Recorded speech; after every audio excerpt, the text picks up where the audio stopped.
چې دا کم پریس کانفرنس وشو دا خو مطلب ټولو عوامو په مخ کې وشو او هغه دا خبرې وي چې ان شاء الله چې کومه اعتراف به حالې لپاره کم غوي طریقه کار دی هغه جاری وي یعنی زنه شی باندې زنه پویګم چې هغه کم پردیکا دا د خلکو خادشا و چې خروله کنده وسلک زوته ورزګوس راي مونږ پرې خو نه مونږ درنه کوکو خیل د بچی دو جی سید کبیر د موږ سره موجود دی جی صاحب دا کوم خبره چې په حل کې نه وشوله ډي سي صاحب راغله د په حواله باندې تاسو څه تاثرات دي بسم الله الرحمن الرحیم نن خو ډېر افسوس را دا خبره کوم چې موږ سیاسي خلک قومي خلکو او ځوانانو متاثرینو ډېر لوی جدوجهد وکړو تقریبا 3 میاشتې نه زیات درنه وکړه خو ځینې خبره چې سیاسي اتحاد د څه سیاسي خودکشي وکړه آیا فوج دباو کې راغل یا دوی چې کم دی څنور ډي سي سره لاب جب وکړو موږ دا ډیمانډ د اتحاد چې موږ کم د شهر ون کړو چې موږ کوکي خیل د آی ډي پیس تسلیم کی هغه ټول مراتب ورکی چې کم یې صوت او ملاکنډ ورکړي هغه یوه خبره مونږ شوه او صرف د یوه خبره راغله چې موږ په مهربان کې سروې کوو نو چې مهربان کې سروې کیږي نو دغه نه مخکې یو وفد تلو چې پاکې ملک فیض الله جان صاحب هغه ته ویلی شوي چې سروې مې وکړو او تاسې برت لایم شو خپله لوکونه وزغون راوړایم شو دغه کې نه پاپسې خبرې کې دی چې هغه دور دی او غل دی او داسې نو اوس دغه سیاسي خلکو هم دا فیصله وکړه چې موږ مهربان سروې کوو زه سروې چې کم دی وکړو بعد بیا نوره خبره ختمه شوه نو لهذا زه په دا سچویشن کې بالکل ته مطمئن یم زه دا ټیک ټاک مطالبه کوم که سروې کوي صفایي کوي هر څه دا د کور دی زه کلیر کټ هغه ته غواړم چې هغه ټول مراتب وکړي چې کوم رات صوت او ملاکنډ ته مغوي شوي و که دا ونه شول انشاءالله موږ درنه جاري وي موږ چې کوم دی قوم خرڅولو چله نه ورکوو د ډي سي سره چې پریس کانفرنس وشو په دې کې داسې کومې خبرې مخې له راغلې چې هغه د خلکو لپاره مفید وګرځي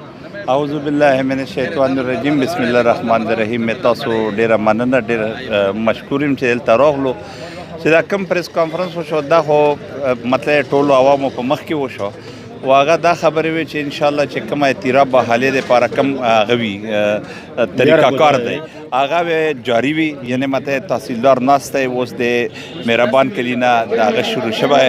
او هغه ټول مکمل کیږي او بیا به پسنده سه مخ کې روان وي یعنی مطلب هیڅ قسم رکاوټ وي نه کیږي او د الله په مهرباني سره هر شی سر ته رسیږي مطلب دا چې دا کم کیمپ لګیدل د خاتمه اعلان پکې شته کدا ور جاری نه دا وشو دا بس وشو ان شاء الله خو کیمپ ختمي خو د مشرانو او د سیاسي خلکو هر جمعرات و دلته د خپل مشران دی او غونډه کیږي چې څه کمای به شي تحفظات راځي ناغه مخ کې بیا تل لکه دوه الته خلکو زینه ګوري چې کم ویران دي کم هغه په حواله راپورټ بالکل 15 ورځې کې وي ان شاء الله مونږ راپورټ مخلو 15 کسان د ورځې ویڅي وار سړی و تخپل کور او زوی خي او عمل وی جاری وي ډیره مننه شکریا چې پښتنه وړه چونکه موږ جمهوریت خلکو د سیاسي خلکو چې شو دو پښتنه وختنه د حقوق او د تاسو نن پټه خبره نه چې موږ سره روانو د قوم سره 13 کورونه چې کم امتیازي سلوک شو دا ډیر افسوسناک او په دا وجه باندې موږ د درنه ورکړه قوم سره دا یو خبره وشوه زه یقینا اکثر دا خبره کوم چې دغه درنه قوم له زبان ورکو دغه درنه قوم له اویرنس شعور ورکو چاته کړه بل د قوم د فایده وشوه چې زنه خبره کوس وکم نو غب ان ځکه نوې ښه چې بیا نور مسلې ته جوړیږي خو بهرحال دا یوه غاټه فایده وشوه چې موږ سروې روانې شوې موږ له به اوس هغه 4 लाख रुपए या 5 लाख रुपए या 10 लाख रुपए मुख्य में मुतालिबे ټول اندو منلي عابد ول ورکړی شي دو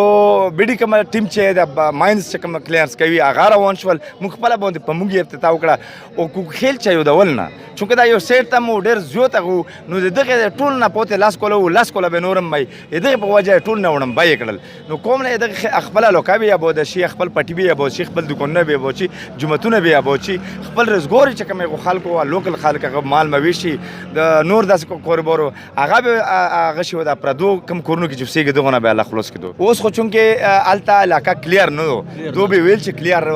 دو کړي وو داسې بیانات سټیټمنټ روغلی وو سیاسي چې اوس موږ دوره وکړه په خپل دوه موږ د کوک خیل سره چې کنده ملک دین خیل بری دی اذن هم په خپل افتتاح وکړه او دا به اوس راګي نو موږ له اوسه پورې 15 کورونه مولا روکړل مولا میسج شي اپډیټ کړي 15 کورونه دغه عوام تل شي بالکل کته شي او کما واپس چې وکړو مطلب دا وی چې کړي ان شاء الله به ډیر زر مرحله وار لکه ور سکندر خیل دی بیا په عبدالخیل دی بیا په داسې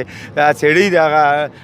زیات متعدد معلومات نشته سوري چې کم دي کنه بهرال دا به کټیا خیل به شرق خیل دا به سټیپ بای سټیپ درومي چونکه په یوه ځای باندې خو ناممکن می چې شی کوي او پرګدي نو دا به مرحله وار وي ان شاء الله کا بیا داسې خدا نه خواسته بیا داسې ولو به یو کړه بیا داسې خبره روغله مونږ بیا پروډونو بیا به وړو خو خپل حق نه وړي خواجي صاحب دا یو خبره کوم چې لکه کوم خبره هلته کې وشوه نو تاسو دغه سیاسي درنه چې کوم هغه د کمیټې په کې سره موجوده ده په کم کې د تیرا په هغه کې چې هلته دا مونږ ویل لا یو ان لیګل کورم دی خو بل د لیګل کو مونږ یو کس یې مونږ نه وښتو چې هلته به سی سرویس به موجود وي بیا یې بدلول شو هفته یې بدلو نیمه بل رکو چې هغه نه جوړېږي ته په بل چې کومه کمیټي مونږ منیټرینګ کمیټي دا کې به صحافیون مصرا هغه صحافیون او داخل دا به سی دا به منیټرینګ کوي چې کور کېږي که نه کېږي دا اختیارات یې مونږ لرو کړي موږ صحیح پلان نوټیفیکیشن لیکل زه نشي باندې زه نه پوهېږم چې هغه کوم پرې دي دا د خلکو خادشه وه چې خروله کنډه وه سلک زوت ہے ورزګوس رہے مونږ یې پرېښو نه مونږ درنه کوکو خیل د بچي دو هر کوک خیل چې د کوک خیل نشن وي کوک خیل کون سا تعلق لري هکه خرولې کنډه وي هکه دغه غنه بازار نه بره وي هغه مونږ به ان شاء الله حق تحفظ د پوره نه کوو جغرافیات او تحفظ وکړي الهي العالمین د هر قسم شرنا د فتنونا د مصیبتونو آفتونو الهي العالمین موږ په امن او حفاظت سره وساتي الهي العالمین اخر خاتمه په ایمان کې صلی الله تعالی علی خیر خلقه